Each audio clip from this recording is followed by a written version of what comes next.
To the ambassador and to all of the distinguished guests here, thank you so much for having me. I'm really honored to be here, and I'm honored to be part of this group of amazing women. My name is Leah Krauss, and together with my colleagues Naama Shapira and Marian Reichlin, I founded and run the PTC Haifa Young Women Empowerment Program.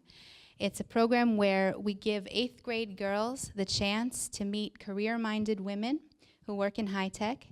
We bring them to our offices in PTC for an open day of technology lectures and software workshops and small group mentoring.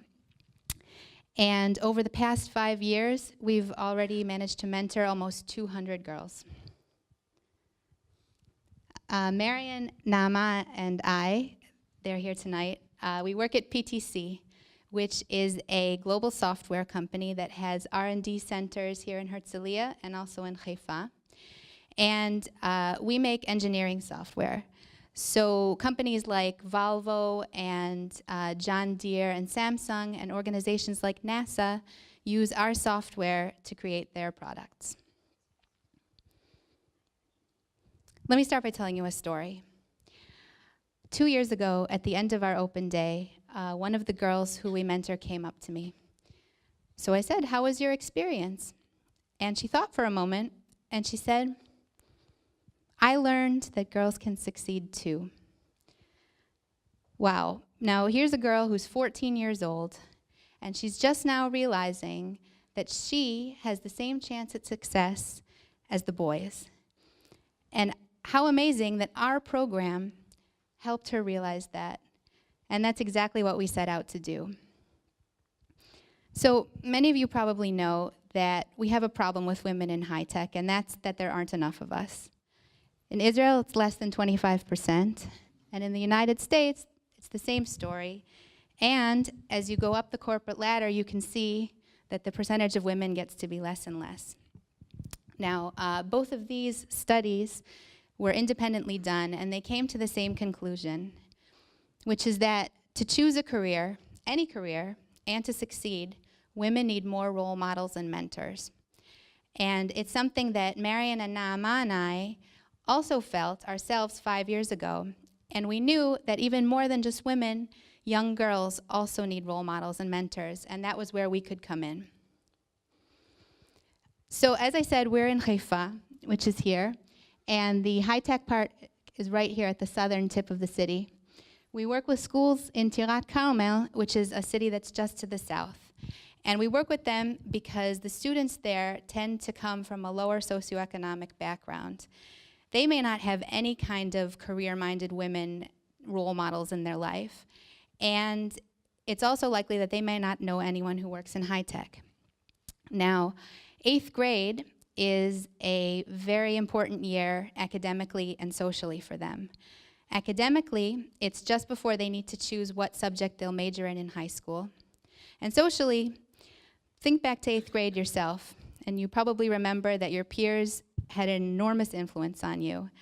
They can either cheer you on and support your ambition, or they can really, really discourage you. So we take this opportunity to tell our students, now is the time to surround yourself with people who will help you. Now, this event tonight is about human rights, and Girls Can is about empowerment for all. There are not quite a few programs that deal with STEM, that's science, technology, engineering, and mathematics, for girls these days, and they're wonderful, and they're doing great work. We're a little bit different, and we're unique among STEM programs, in that, first of all, we don't take the girls who are at the top of their class. We say, give us the girls who have potential, but maybe they're not using it yet. We also don't focus exclusively on STEM. We ourselves came from varied backgrounds: architecture, psychology, journalism, graphic design, and engineering. And we want our students to know that there are many different paths into the world of high tech, and once you get there, there are many different jobs that you can have. And then we go one step further, and we say, maybe you don't even want to work in high tech, and that's fine too. What's important to us is that you find something you love, apply yourself, invest in yourself, and be good at it. Even if that means that you want to open up a hair salon in Tirat Carmel, if you're the boss of that hair salon, then we're happy. This, by the way, is our colleague Tal. She's explaining how we use our software Creo Parametric to create a 3D CAD model of a, what's that thing called? Like a little bulldozer. And afterwards, she's going to call up girl volunteers to help them create their first CAD model in less than an hour. These are just a few of the 25 women we have who volunteer for the program. And our small group mentoring session is the highlight of the program for us and for the girls. What we do is each woman volunteer takes 3 to 4 girls into her office to show them what she's working on and to talk to them about her path to high tech and what was important to her in choosing a career. And these personal conversations have a big impact on the girls. For their part, they get to ask anything they want, and they do. They ask how much we earn. They ask, what is it like to work in a place with so many guys around? Do you really sit at a computer all day? Who picks up your kids when you have to work late? We also tell them, you decide. We tell them you have the power to increase your own self-esteem and to influence how others view you. This is me practicing power posing with the girls. And we call this their secret weapon, so that they can go into the bathroom and do some power poses in front of a mirror for 2 minutes before a big test, an important presentation, a conversation with their teachers, and it lets them be the best and most confident version of themselves. And now that we've got them thinking about their own futures, we also like to tell them that the future is an exciting place.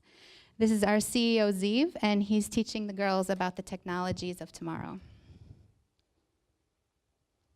Now, we know that Girls Can works because we collect data before and after each open day so that we can compare the girls' answers and see how our program has affected them.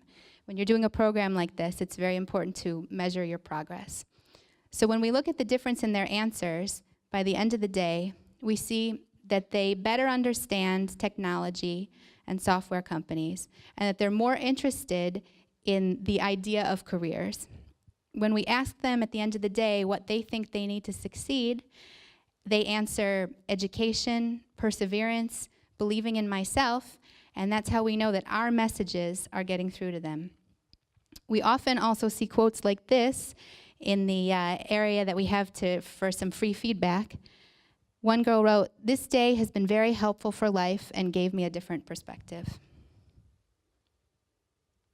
In fact, we've been so successful that we have plans to grow.